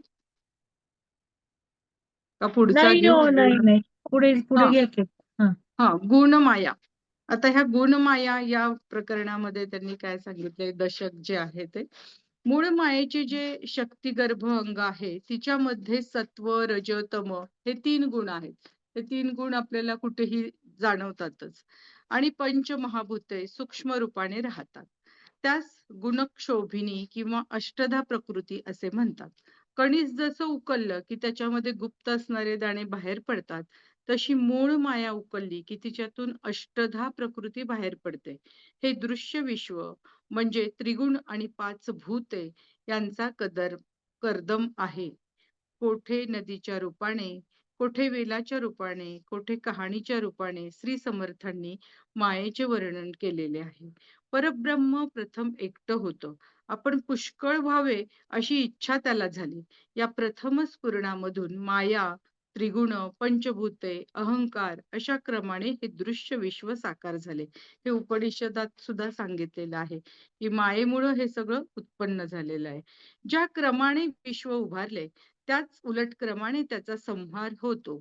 या विश्वाचा प्रत्यक्ष प्रलय होणार असेल तेव्हा होईल, परंतु माणूस विवेकाने तत्वशोधन करील तर त्यास प्रकृतीचा लय करून मूळ मायेपर्यंत पोचता येईल.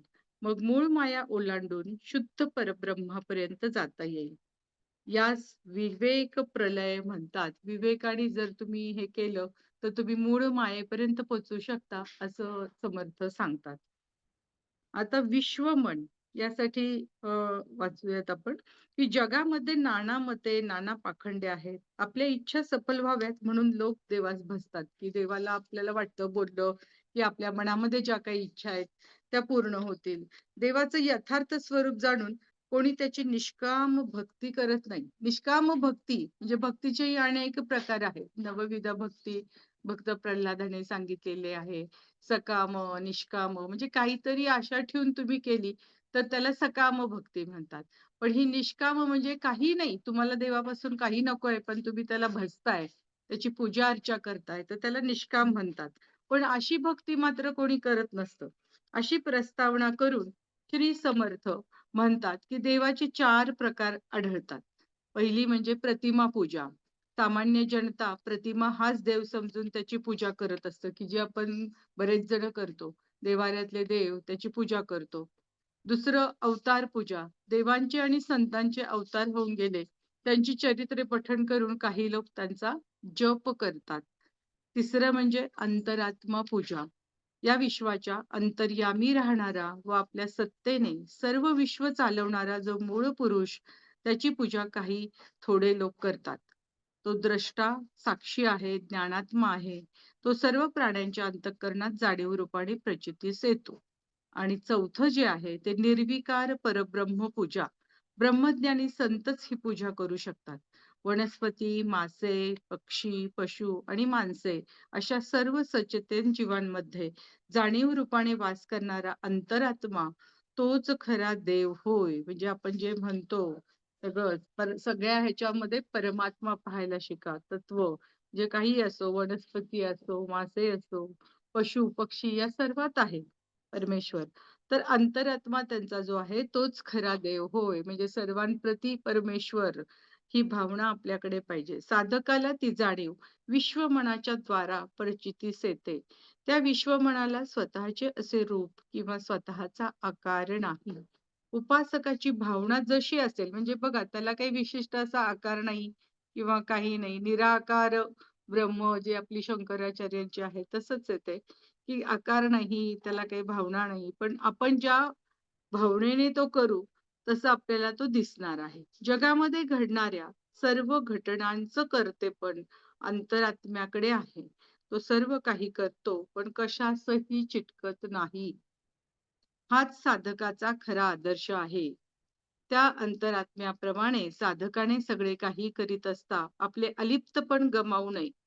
दुसरी महत्वाची गोष्ट अशी की सगळ्यांचे अंतःकरण एका विश्व मनाचे अंश असल्यामुळे कोणाचेही अंतःकरण दुखवू नये. दुसऱ्याचे अंतःकरण दुखवण्याचा दोन वाटा आहेत. दुसऱ्याचा द्वेष करणे, त्याचे अहित चिंतणे, त्याच्याकडे वाईट विचार पाठवणे ही एक वाट आहे. तर कठोर, तीव्र व हृदयाला बोचणारी भाषा बोलून दुसऱ्याला दुःखी करणे ही दुसरी वाट आहे.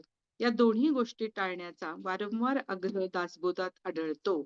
विश्वमन वश करून घेण्याच्या मागे भाग्य लागते असा श्री समर्थांचा निर्णय आहे. तर आता हे वाचताना मला आमचं यम नियम यातलं आठवलं की अहिंसा, सत्य, सत्य वगैरे सुद्धा कसं आहे की 3 स्तरावरच सांगितलेलं आहे पतंजलींनी सुद्धा, की शारीरिक, मानसिक आणि वाचिक. म्हणजे शरीराने पण तुम्ही हे करू नका, कोणाला त्रास देऊ नका, वाणीने त्रास द्यायचा नाही आणि इव्हन मनात जरी त्याच्याविषयी वाईट विचार असतील ना, तरी ते आपल्याला अहिंसा केल्याचंच पातक लागतं. इतक्या या तिन्ही स्तरावर, खोल स्तरावरचं हे ज्ञान सगळं आहे आणि इथे सुद्धा तेच सांगितलंय समर्थांनी, की दुसऱ्याबद्दल वाईट सुद्धा म्हणजे तुम्ही मनामध्ये आणू नका. आणि विश्व मन वश करून घेणाऱ्याच्या मागे भाग्य लागतं, आपल्याला भाग्य लागतं असं समर्थांचा निर्णय आहे. पुढे अज्ञान, ज्ञान आणि विज्ञान याविषयी ते सांगतात. श्री समर्थांच्या मते जगातील माणसांचे मुख्य वर्ग दोन, एक ज्ञानी माणसांचा आणि दुसरा अज्ञानी माणसांचा. पण अज्ञानी माणसांचे पुन्हा दोन वर्ग आहेत. एक आत्मविन्मुख अज्ञानी माणसांचा, म्हणजे स्वतःच्यातच ते हे असतात, किंवा बुद्धांचा, आणि दुसरा आत्मसन्मुख अज्ञानी माणसांचा किंवा मुमुक्षु व साधक माणसांचा. मूर्ख, रजोगुणी, तमोगुणी, पढत मूर्ख, करंटी, आळशी, कुविद्येची माणसे आत्मविन्मुख अज्ञानी माणसे समजावी. म्हणजे अज्ञानाची त्यांनी ही सगळी लक्षणं सांगितलेली आहेत, की तो करंट असतो, आळशी, कुविद्य असतात, माणसं असतात आणि आत्मविन्मुख यांना अज्ञानी समजावं असं ते म्हणतात. त्याचबरोबर सत्वगुण ज्याच्या अंगामध्ये आहेत, सद्विद्या आहे, निस्पृह विरक्त, मुमुक्षु साधक जो आहे, सदैव भक्त माणसे, आत्मसन्मुख अज्ञानी माणसे समजावी. म्हणजे ही जरी असली सद्विवेकी तरी ती काय, आत्मसन्मुख अज्ञानी माणसे समजावं त्यांना पण. सर्व प्राण्यांमध्ये जाणीव कला आहे, ती ज्ञानमय असल्याने सर्व प्राण्यांचे व्यवहार ज्ञानाला अनुसरूनच चालतात. हे जरी खरे असले तरी लौकिक जीवनात आपण ज्यास ज्ञान समजतो ते आणि संसार दुःखातून सोडवणारे व ब्रह्मदर्शन करून देणारे ते ज्ञान, यामध्ये फार मोठा फरक आहे. बघा, म्हणजे आपल्याला जे वाटतं ज्ञान, ते ज्ञान आणि ब्रह्मदर्शन करून देणारं ज्ञान यामध्ये खूप मोठा फरक आहे असं समर्थ सांगतात. ज्ञानाच्या नावाखाली कितीतरी गोष्टी जगात वावरतात, परंतु ज्ञान म्हणजे आत्मज्ञान होय. हे महत्वाचं आहे बघा. खरं ज्ञान म्हणजे आत्मज्ञान होय.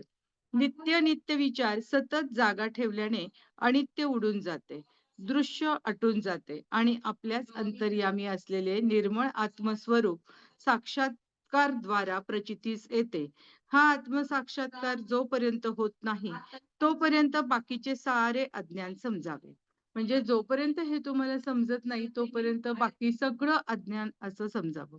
मी देह आहे या वृत्तीच्या अंतर्गत असणाऱ्या जागृती, सुप्त व सुषुप्ती अशा 3 अवस्था ओलांडून ज्ञानी पुरुष मी ब्रह्म आहे या वृत्तीच्या अंतर्गत असणाऱ्या तुर्येमध्ये प्रवेश करतो. तुर्यावस्था. तर तुर्येमध्ये देहाचे व दृश्याचे भान उरत नसतं. तुर्य अवस्था म्हणजे त्याला समाधी अवस्था म्हटलं गेलेलं आहे, की तिथं जाणीवच नसते आपल्याला देहाची आणि ह्याची. परंतु मी द्रष्टा आहे, मी साक्षी आहे असे भान शिल्लक उरतं तिथं.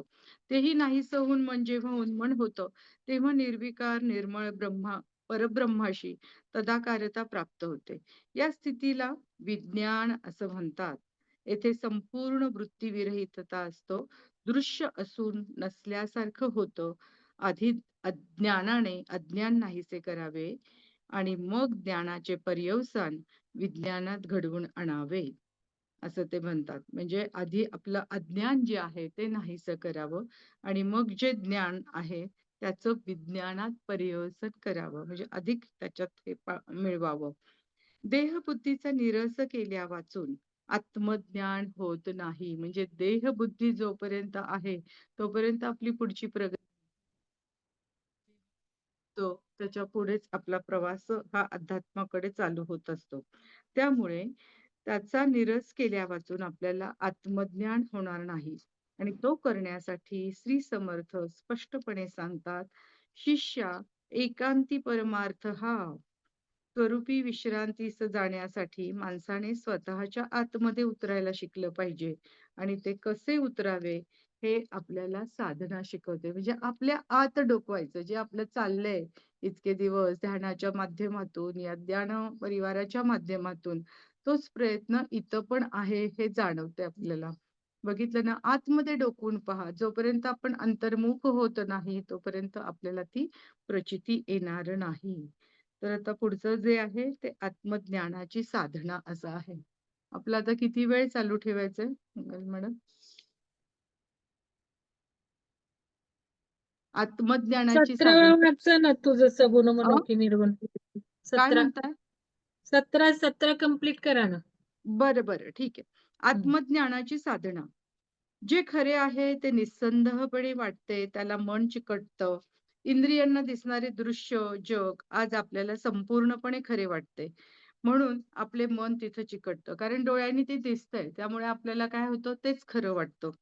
ते दृश्याकडे सतत धाव घेतं. त्याची ती धाव बंद झाल्याखेरीज आपल्याला आपल्या आतमध्ये उतरता येणार नाही. दृश्याला चिकटण्याची मनाची सवय जाण्यास दृश्य हे मिथ्या आहे, खरे नाही असे पटले पाहिजे. ते पटण्यास विवेक हा मोठा उपाय आहे. विवेक हा मोठा उपाय आहे. येथे एक अतिमहत्वाची गोष्ट सांगावीशी वाटते. जगामध्ये तत्वविचार करणारे विचारवंत पुष्कळ होऊन गेले. त्यांच्यामध्ये आत्मज्ञानी थोडे होते. पण अशा आत्मज्ञानी विचारवंतांमध्ये मानवी जीवनात विवेकाला सर्वश्रेष्ठ ज्ञान देणारे फक्त 5च तत्वचिंतक आढळतात. बघा, विवेकाचं ज्ञान देणारे. सांख्य दर्शन सांगणारे कपिलाचार्य इसवी सन 270 मध्ये, मृत पावलेला रोमन तत्वचिंतक प्लॉटिनस आणि इसवी सन 810 मध्ये देह ठेवलेले श्री शंकराचार्य, इसवी सन 1677 मध्ये मरण पावलेला ज्यू तत्वचिंतक स्पिनोझा आणि 1682 मध्ये देह ठेवलेले श्री समर्थ रामदास स्वामी. म्हणजे बघा, या 5 तत्वचिंतकांमध्ये रामदास स्वामींचं हे नाव आलेलं आहे. की विवेकाला त्यांनी सर्वश्रेष्ठ मानलेलं आहे. आता सुद्धा आम्ही जे अभ्यास करतोय तर त्याच्यामध्ये सुद्धा विवेक आणि वैराग्य यांनी आपण आपल्या वृत्तींवरती मात करू शकतो हे सांगितलंय. आणि त्याच्यासाठी अभ्यास तत्प्रतिषेधार्थम एक तत्वाभ्यास हा, की अभ्यास करा. आणि अभ्यास कसा करायचा ते पण सांगितलेलं आहे. की स तू दीर्घकाल नैरंतर्य सत्कारा सेवितो दृढभूमी आहे. म्हणजे निरंतर श्रद्धापूर्वक सतत अभ्यास केला तर आपल्याला ते साध्य होतं. हे सतत दीर्घकाल असं का म्हटलंय? कारण मोक्ष प्राप्ती ही काय एका जीवनाची साधना नाहीये. त्याच्यासाठी आपण जन्मोजन्मी करू शकतो. म्हणजे आधीच्या जन्माचं पण काहीतरी आपलं फळ आहे. म्हणून आपण या साधनेसाठी लागलेलो आहे. तर असंच एका जन्मात हे पूर्ण होणारं नसतं. आणि हे विवेक हा खूप महत्वाचा आहे. म्हणजे ज्ञान त्याचं पाहिजे आपल्याला. खरे कोणते, खोटे कोणते याचा निवाडा करण्यास विवेकासारखे अन्य साधन नाही, हे उघड आहे. परंतु विवेकाच्या सामर्थ्यावर श्री समर्थांचा इतका विश्वास आहे की कोणतीही इतर साधना न करता नुसत्या विवेकाच्या बळावर माणूस आत्मदर्शन करू शकतो असे ते बजावतात. आणि मला सुद्धा हे खरं वाटतं. कारण आता मी जेवढं सगळं आम्ही अभ्यास करतोय योगाचा, मानसशास्त्राचा, तर त्याच्यात मानसशास्त्राच्याच विषयामध्ये आहे की या चित्ताच्या वृत्ती अनेक असतात, त्याच्यामुळे कसे क्षोभ होतात आणि कसं स्वास्थ्य आपलं बिघडतं. आणि ते मग नीट करण्यासाठी विवेक आणि वैराग्य या दोन ह्याची जोड द्यायला सांगितलेली आहे. आणि ते बघा पुन्हा परत तिथंच घेऊन येतात. तर हे सुद्धा इथे आता विवेक आलेला आहे. म्हणजे किती योगायोग आहे बघा शेवटी त्याचा, की नुसत्या विवेकाच्या बळावर आपण आत्मदर्शन करू शकतो. करून घेऊ शकतो असे ते बजावतात. संसार त्याग न करता, म्हणजे हे एक महत्वाचं आहे, की असं काही नाही तुम्हाला हे पाहिजे असेल तर संसाराचा त्याग करा, कुठेतरी जा. तुम्ही संसारात राहून सुद्धा हे करू शकता. संसार त्याग न करता प्रचंड प्रपंच उपाधी न सांडिता जनांमध्ये सार्थकता विचारेची होय. दास 6-9-24 म्हणजे या समासातलं ते आहे. म्हणजे बघा समर्थांनी आपल्याला चांगला संदेश दिलेला आहे की प्रपंचात राहून तुम्ही प्रपंच उपाधी न सांडता न सोडता तुम्ही हे करू शकता. त्याचप्रमाणे दासबोधाच्या अखेरीस ते सांगतात की काही सांडावे लागत नाही, काही मांडावे लागत नाही, एक विचार शोधून पाही म्हणजे कळे. दास 20 आणि 2 असं हे दिलेलं आहे त्या समासातलं. वेदांत शास्त्रामध्ये सांगितलेला आत्मनात्म विवेक हा श्री समर्थांच्या आत्मसाधनेचा आरंभ आहे. आत्मनात्म विवेक हे एक लक्षात घ्या की हा त्यांच्या साधनेचा आरंभ आहे, पण साधनेच्या मध्य व अखेर या दोन्ही अवस्थांपर्यंत तो साधकाची साथ करतो. विवेक निर्माण होण्यास 3 कारणे असू शकतात. पूर्वजन्मीच्या पुण्याईने या जन्मामध्ये आत्मज्ञानाकडे आपोआप मन वळणे हे पहिलं कारण आहे. 3 कारणे आहेत बघा विवेक निर्मितीसाठी. तर त्याच्यात काय सांगितलेलं आहे त्यांनी की पूर्वजन्मीची पुण्याई नेहमी, म्हणजे लक्षात घ्या, आपण हे जे सगळे आता जमलेले आहोत इथं 49 जण आहोत, ही आपली पूर्वजन्मीची पुण्याई आहे, म्हणून आपल्याला हे सगळं ऐकायला मिळतंय, एकत्र आपण आहोत इथं. इव्हन आम्हाला योगामध्ये सुद्धा आमचे गुरुजन सांगायचे की पूर्वीचं काहीतरी पुण्य आहे तुमचं, म्हणून तुम्ही या मार्गावर आलेला आहात. तर हे सगळं भक्ती मार्ग, योग मार्ग, ज्ञान मार्ग हे सगळे एकच आहेत, हातात हात घालून जाणारे. तर आपोआप आपलं मन वळणं हे पहिलं कारण होय. अशी माणसे फार कमी आढळतात. जीवनामध्ये नाना तऱ्हेचे प्रसंग येऊन अनेक दुःखे भोगावी लागणे आणि त्यामुळे मन अंतरात्म्याकडे वळणं हे दुसरं कारण आहे. की म्हणजे काहीतरी दुःख झालंय म्हणून आपण इकडे वळलो, हे दुसरं कारण आहे. आणि अशी माणसे सुद्धा कमी आढळतात. उदाहरणार्थ श्री तुकोबांना भोगावे लागलेले दुःखाचे प्रसंग जगातील कितीतरी लोकांवर येतात, परंतु त्यापैकी फारच थोडे लोक कायमचे भगवंताकडे वळतात. संतांची संगती धरणे हा तिसरा उपाय आहे. हा एक महत्वाचा आहे बघा, की संतांची संगती पाहिजे. तिसरा उपाय आणि तिसरे कारण देखील आहे. संतांच्या अंतःकरणात आत्मनात्म विवेक अत्यंत स्थिर झालेला असतो. शिवाय अक्षरशः 24 तास तो त्याच्या अंतर्यामी अतिशय प्रज्वलित असतो. त्याच्या संगतीत राहणाऱ्याला आत्मा सत्य आहे व अनात्म असत्य आहे याखेरीज दुसरे काही चुकून देखील ऐकायला मिळायचे नाही. म्हणजे संत जे आहेत सगळे, तुकाराम म्हणा, ज्ञानेश्वर, रामदास सुद्धा एक मोठे महान संत आहेत.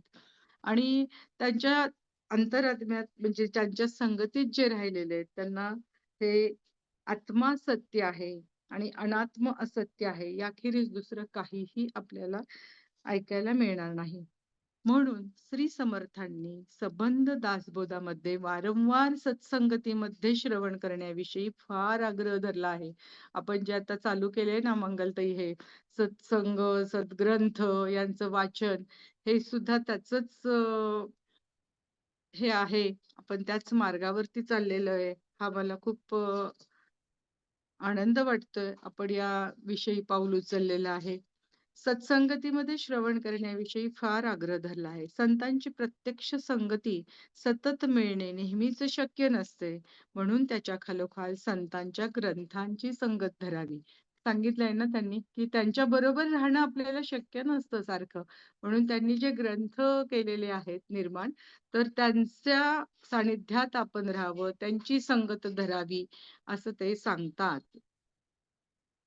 तर मला वाटतं ध्यान घ्यायचंय ना मंगल मॅडम आपल्याला? नाही, ध्यान नाही घ्यायचं. नाही तुम्ही घ्यायचं. तुमचं कोणाचं आहे तुमच्याकडे दासबोध ऑथर? सविता मॅडमची कमेंट आहे, त्यांचा वेगळा दिसतोय. दासबोध लेखक कोण आहे? अनुवादक?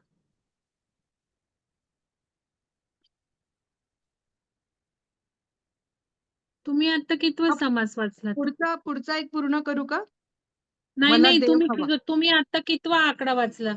माझ्या ह्याच्यामध्ये आत्मज्ञानाची साधना हा 16वा आहे. एक आकडा मला वाटतं माझ्याकडे तुमच्यापेक्षा 20वा येतो, 20वा. मग वाचा मला इथे आत्मध्यानाची साधना वाचा. झालाय, तो वाचून झाला आता. आत्मध्यानाची साधनाच मग वाचलं. मला पुढचा देव हवा 17वा जो वाचायचंय का? आहे वाचा. तो मला देव हवा आहे. हा वाचा. हा, ज्या मनाने, फक्त कितीपर्यंत वाचायचंय सांगा, मी वाचते. मला असं टायमिंगच काही नाही, समजत नाही. आता 5:30 व्हायला आलेत. वाचा. मला देव हवा बरं. वाचा. मग हा उद्या संपून जाईल. हा हा मला देव हवा, ज्या मनाने विवेक अंतःकरणात स्थिर होत जातो, त्या मनाने दृश्याचे मूल्य कमी होत जाते आणि आत्मस्वरूपाचे मूल्य वाढत जाते. म्हणजे बघा, विवेक जेव्हा आपल्यामध्ये स्थिर होईल तेव्हा आत्मस्वरूपाचं मूल्य वाढत जातं. त्याचे मूल्य वाढले की ते हवे तसे आपोआप वाटू लागते. म्हणून विवेकामधूनच मुमुक्षुपणाचा उदय होतो, म्हणजेच मोक्षाच्या दिशेने. मुमुक्षुपणाला दोन बाजू असतात. एक बाजू नकोपणाची, तर दुसरी बाजू जी असते ती हवेपणाची. म्हणजे जसं नाण्याला दोन बाजू असतात, तशा ह्याला सुद्धा दोन बाजू सांगितलेल्या आहेत. ज्या दृश्याच्या नादी आपण लागलो त्याच्या पायी आजपर्यंतचे आपले आयुष्य वाया गेले. त्या दृश्यामध्ये मनाने गुंतून राहणे आता नको असे अगदी आतून वाटते. या वाटण्यामध्ये खऱ्या विरक्तीचे मूळ आहे. यानंतरचे आपले आयुष्य आपण आत्मदर्शन करून घेण्यासाठी वापरले पाहिजे. आपल्याला आता खरा देव हवा असे खरोखर मनापासून वाटते. या वाटण्यामध्ये खऱ्या भक्तीचे मूळ आहे. येथे मौज अशी आहे की विरक्ती आणि भक्ती एकमेकास अतिशय पोषक व सहाय्यक असतात. अनासक्ती हा विरक्तीचा प्राण आहे, तर तळमळ हा भक्तीचा प्राण आहे. बघा, अनासक्ती म्हणजे काही न वाटणे हे विरक्तीपणाचे प्राण आहे आणि तळमळ वाटणे हा भक्तीचा प्राण आहे. ज्या मनाने दृश्याची किंमत मनातून उतरत जाते त्या मनाने माणूस दृश्याबद्दल उदासीन बनत जातो. त्याच्या मनात साहजिकच भगवंताबद्दल उत्कट भाव उदय पावतो. तसेच ज्या मनाने अंतःकरणात तळमळ वाढत जाते त्या मनाने माणूस देहाच्या सुखाबद्दल व बाह्य वस्तूबद्दल उदासीन होत जातो. अर्थात त्याच्या वैराग्याला तेज चढते. पण विरक्ती व भक्ती दोन्ही साधण्यास अभ्यास लागतो. म्हणजे हे काही सोपं नाहीये. विरक्त होणं किती आपण मनाने म्हटलं तरी तिथपर्यंत पोचणं अवघड असतं. भक्ती सुद्धा वाटतं आपण भक्ती करतोय, पण खरी भक्ती काय हे जाणून घेतल्यानंतर ह्या दोन्ही साधण्यासाठी आपल्याला अभ्यास लागतो, असं समर्थांचं म्हणणं आहे. त्यानंतर त्यांनी साधकावस्था दिलेली आहे. साधकाची अवस्था. विवेकावर विलक्षण भर देणारे श्री समर्थ दासबोध मध्ये अक्षरशः पदोपदी प्रचिती आणि प्रत्यय हे दोन शब्द वापरतात. 20व्या दशकामधील विज्ञान पद्धतीचा असा मोठा विशेष आहे की तिने मिळवलेले सर्व ज्ञान प्रत्ययकारी असते. जो सिद्धांत प्रत्ययकारी नाही तो कितीही उत्तम असला तरी त्यास ज्ञान म्हणून विज्ञान पंडित महत्व देत नाहीत. भारतामध्ये 17व्या शतकामध्ये विज्ञानाचा मागमूस नसताना श्री समर्थांनी परमार्थाच्या क्षेत्रामध्ये प्रत्ययाला दिलेले महत्व बघून मन थक्क होऊन जाते. अशा प्रत्ययकारी ज्ञानाला ते रोकडे असा शब्द वापरतात. आपला विवेक जो निर्णय देतो त्याचा खरेपणा साक्षात अनुभवाने निश्चित होणे याचे नाव प्रत्यय किंवा प्रचिती होय. परमार्थाची प्रचिती येण्यासाठी उपासना हा सर्वश्रेष्ठ उपाय श्री समर्थांनी सांगितलेला आहे. म्हणजे उपासना करा तर तुम्हाला तो प्रत्यय येईल. उपासना फार मोठी विद्या आहे. ती शिकण्यासाठी त्या विद्येमध्ये पारंगत असलेल्या आत्मसाक्षात्कारी पुरुषाकडे जावे लागते. अशा पुरुषाला सद्गुरू म्हणतात. पुष्कळ वेळा सद्गुरू प्राप्य असतात, पण सत्शिष्य मिळणे कठीण जाते. बघा बरं का, महत्वाचं आहे. म्हणजे सद्गुरू हे प्राप्त असतील पुष्कळ वेळा, पण शिष्य सुद्धा मिळणं कठीण जातं. उपासनेला बहिरंग व अंतरंग दोन्ही असतात. पूजा, पोथी, भजन, आरती, श्रवण, नामस्मरण हे बहिरंग आहे त्याचं. म्हणजे बाहेरून तुम्ही पाहू शकता, पण मी नाही, तू आहेस, तू खरा पालक व चालक आहेस, खरा तू करता आहेस, तुझी इच्छा तीच माझी इच्छा, या भावनेनी जोपासना करून ती वाढीस लावणे हे अंतरंग होय. उपासनेचा खरा अभ्यास अंतरंगातच चालतो. त्यासाठी मन उरफाटे करून आतील वृत्ती आतच जिरवाव्या लागतात. या अभ्यासामध्ये गुंतलेल्या उपासकाला साधक म्हणतात. श्री सद्गुरूचा पाठिंबा घेऊन बघा, रीतीने साधना करणाऱ्या साधकाला अखेर आत्मसाक्षात्कार होतो. श्री समर्थांनी या दिव्य अनुभवाचे वर्णन फारच छान केले आहे. ज्याला आत्मानुभव येतो त्याचा संदेह ब्रह्मांडाबाहेर जातो. पंचभूतांचे थोतांड त्याला तुच्छ वाटू लागतं. तो अनुभव न्यून अधिक होत नाही. त्याला राज्यभय नाही किंवा अग्निभय नाही. तो कधी पालटत नाही. त्या अनुभवामध्ये प्रचितीस येणारे स्वस्वरूप सर्व ठिकाणी घनदाटपणे साठलेले असते. 5 भूतांमध्ये मिश्रित असून पुन्हा पंचमहाभूतीत असते. ते अखंड सन्मुख असते. इंद्रियांनी ते जाणायला हवे, तर इंद्रियांची फोड मोडते. ते पावसात भिजत नाही, अग्नीने जळत नाही, पुरात वाहत नाही. ते आकाशाहून निर्मळ, रूपरहित, अतिसूक्ष्म सूक्ष्म आणि कल्पनातीत विशाल आहे. अभ्यासाने त्या आत्मस्वरूपाशी साधक तादात्म्य पावतो. श्री समर्थ त्यास आत्मनिवेदन म्हणतात. उपासनेच्या प्राथमिक अवस्थेमध्ये देव आणि भक्त एकमेकांहून भिन्न असतात. प्राथमिक अवस्थेमध्ये ज्याप्रमाणे महापूजेच्या शेवटी देवांना मस्तक वाहतात, त्याचप्रमाणे उपासनेच्या अखेरीस उपासक आपला मीपणा संपूर्णपणे देवाच्या पायी विलीन करतो. अशा रीतीने देव आणि भक्त एकमेकात मिसळून जातात. आपले ध्येय साध्य झाल्याने साधकाची साधना पूर्णतेला पोचते. त्याला जन्माचे सार्थक झाले असे वाटते. साधक अज्ञानाच्या 3 अवस्था ओलांडून 4थ्या अवस्थेत जातो. भक्तियोगाचं पण आम्हाला जरा आहे. त्यामध्ये सुद्धा हेच झालंय, की सर्वप्रथम साधक नुसता त्याच्याकडे जात असतो, भगवंताच्याकडे. त्याला पूजत असतो विविध प्रकारे. म्हणजे फुलं वाहून, आरती करून, धूप, नैवेद्य दाखवून अशा प्रकारे करतो. आपलं गाऱ्हाणं गातो त्याला. मग त्याची आणि भगवंताची इतकी मैत्री होते, की त्याला त्याच्याशिवाय चैनच पडत नाही. आणि तो मग त्याला भेटल्याशिवाय राहू शकत नाही. मग रोज जातो भेटायला आणि मग ते इतके सख्य बनतात. आणि त्याचे वेगवेगळे भाव पण आहेत. वेगवेगळ्या भावातनं त्याच्याशी तो मैत्री करतो. सख्य भावना आहे, वात्सल्य आहे, दास्य भावना आहे, की जसं श्रीराम आणि मारुतीमध्ये होती. आणि सख्य भावना म्हणजे जरी परमेश्वर आहे, अर्जुन कृष्ण कसं आहे, की दोघं सख्याच्या भावनेतनं वागायचे. तसं हे सगळं हळूहळू सुरू होतं.